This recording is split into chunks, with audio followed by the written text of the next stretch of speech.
Labas. Šiandien papasakoti noriu trumpai apie tai, kas yra likimo matrica ir pagrindinės zonas ir kaip jinai apskaičiuojama. Tai gal nepasakosiu, nes galima viską apskaičiuoti rankiniu būdu, bet nėra tikslo, nes labai daug skaičiuoklių yra internete ir tiesiog taupant laiką galima susivesti savo gimimo datą ir ją apsiskaičiuoti. Tai paremta yra likimo matrica čakrų sistema, kas man buvo didelis atradimas, nes kai mokiausi socialinį darbą, tai praktiškai tą patį kalbėjom naudojant Maslow poreikių piramidę. Ir čia yra praktiškai tas pats, kas likimo matricoje nuo fiziologinių iki savirealizacijos poreikių. Tai va čia yra mano atradimas toksai, kaip dar kartą parodė man visą tą sąsają tarp mokslo ir energijų ir magijos. Tai dabar tikrai žinau, kad einu savo keliu, nors visada žinau, kad einu savo keliu, bet dabar tikrai žinau. Tai va.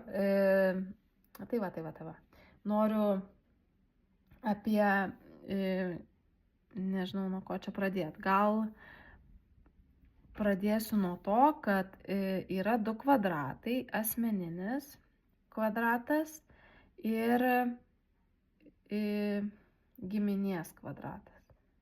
Iš tų dviejų kvadratų susideda likimo matrica. Čia dideliuose rutuliukuose yra pagrindinės energijos, toliau mažėjančios, bet nemažiau svarbios. Centre yra tavo ašis arba tavo pati pagrindinė energija, nurodanti, kas tu esi ir kur tau yra komfortiška būti. Pati visa matrica yra apskaičiuojama remiantis 22 didžiaisiais taro arkanais. Tai jeigu, tarkim, skaičius yra daugiau negu 22, tai skaitmenys yra sudedami. Toliau, jeigu labai trumpai prabėgant per zonas, tai čia yra tavo vizitinė kortelė, kaip tu atrodai visuomeniai. Čia yra tavo didžiausias talentas, čia yra tavo pinigų karma, čia karminės uodegėlės pati stipriausia energija. Šitus reikėtų atidirbti, nes jie dažniausiai ateina su minuso ženklu. Pati